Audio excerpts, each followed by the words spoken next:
Hey everybody, welcome back to Simply Shelly. Your host this week is Andy Buck. Where's Shelly at? Well, you know what? Shelly was not tagged in this one.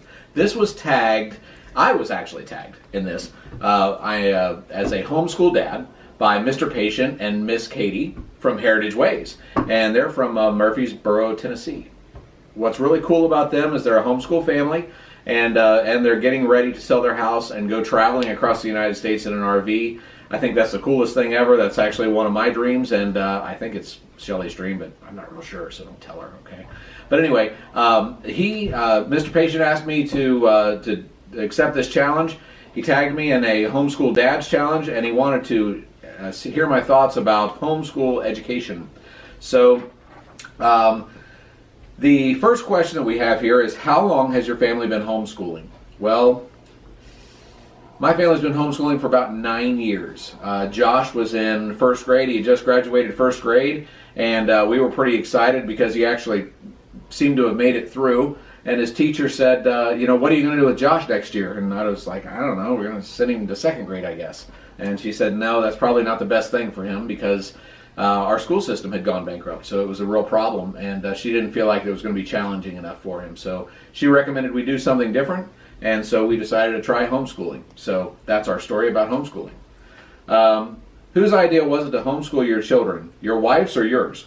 Well, as I just said, it was kind of the first grade teachers. We had talked about it a little bit because our my sister-in-law, Shelly's sister, had homeschooled her 4 children. So we had talked about it a little bit, but we didn't want to put that kind of pressure on ourselves at the time. But with the school system going the way it was and the teacher's recommendation, we didn't want to send them to private school because we felt like we could homeschool, so we went ahead and did that. So I think it was a mutual agreement there. Were you on board with homeschooling at first? Absolutely. I saw how great my sister-in-law's kids had turned out, how bright they were, and how they had done a really good job of making them good citizens and making them able to converse with adults and children alike. And some of the things that they had done was just magnificent. So we thought, well, it would be a really cool thing for us to try.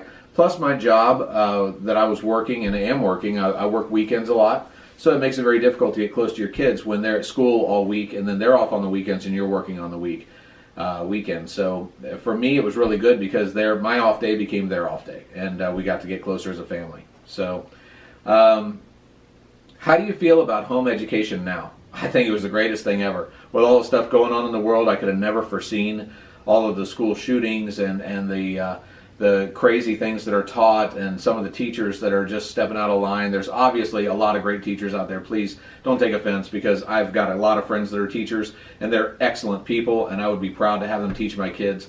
But just with all the stuff that's going on out there right now, I pray that they stay safe, because they're good friends of mine, and that the kids stay safe. But I'm very thankful that we are homeschooling our children, so I feel very good about home education now.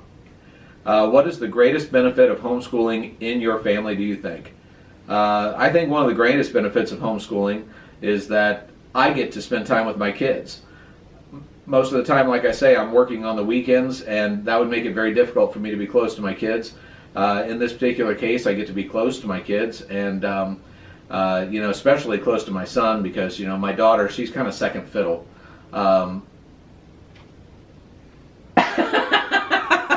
She's sitting in the next room. I'm just kidding. I love them equal, but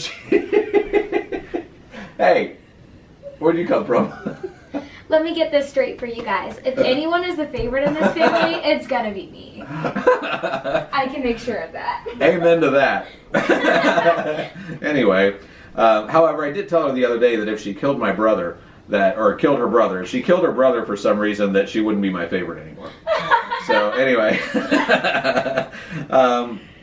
so what is the greatest disadvantage of homeschooling your family? I don't know of a whole lot of disadvantages. I guess the biggest disadvantage is sometimes they miss out on things like the dances and some of that stuff. The homeschooling, we do have dances in our co-op. We have a prom and things like that, but it's not that often, so they don't get a chance to have that experience, I guess. And really, I guess, kind of being part of the school spirit, I guess you might say. We do a really good job, or my wife does a really good job of promoting the Buck Academy.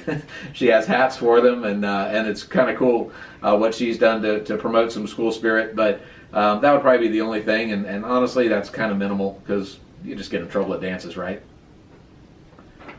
Anyway, so do you or does your wife do the majority of the book teaching in your family? Oh, it's definitely my wife.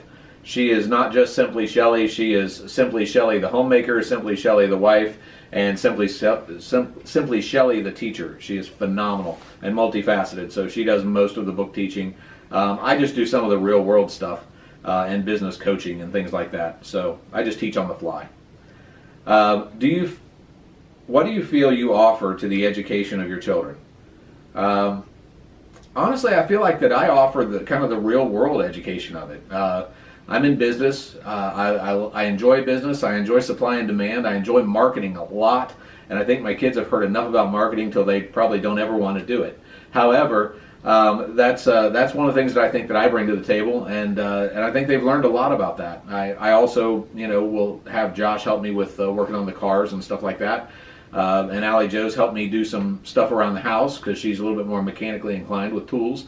So it's a good thing. I think I teach that kind of stuff, the real world stuff. How do you feel about the idea that homeschoolers are not socialized?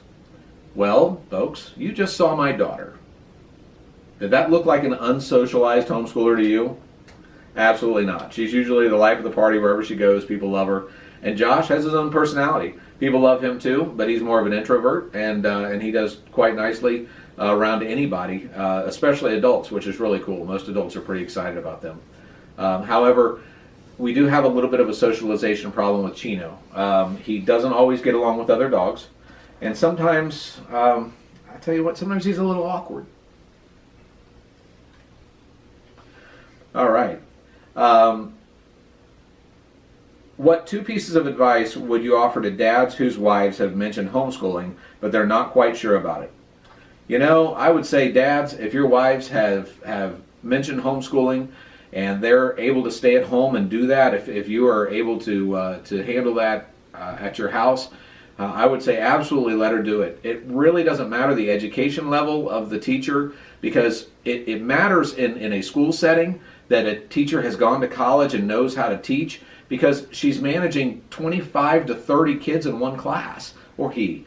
It's a crazy amount of things to juggle for these teachers, because they have kids at all different levels of learning, and they have to be able to move with that, and they have to know what to do with it.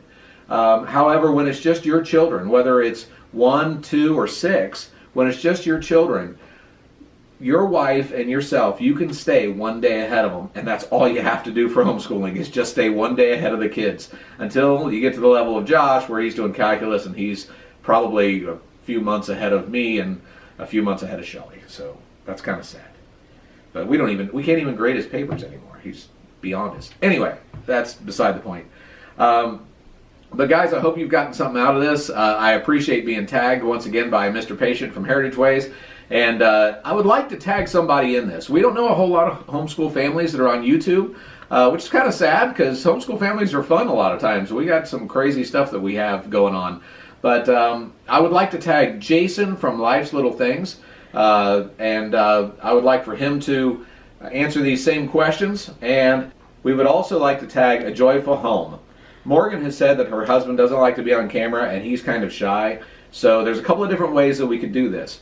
He could either maybe answer the questions and Morgan could do it on TV, or they could do the lighting thing where his face is all like kind of blacked out, like he's incognito. Or if you don't have a bald spot like me, you can go to the back of the head, but if you have one like me, it shines back into the camera and it causes glare, so you can't do that very well if you don't have a full head of hair. So Morgan, we'd love to see your husband answer these questions, and I hope you've enjoyed this video. I'm sorry that Shelly couldn't be here, but it was just me. So thank you for tuning in, and I hope you enjoyed my question and answer. I don't do this very often, but since Shelly, she wasn't tagged, so she's not really all that special. No pressure from either one of you guys, from Jason or Morgan's husband. No pressure at all. If you decide not to do it, it's no big deal, but I'd sure love to hear from you. It's a lot of fun because we guys don't get to say a whole lot on here. It's mostly the girls. So everybody, thanks for tuning in. Thanks for watching Simply Shelly. See you next time.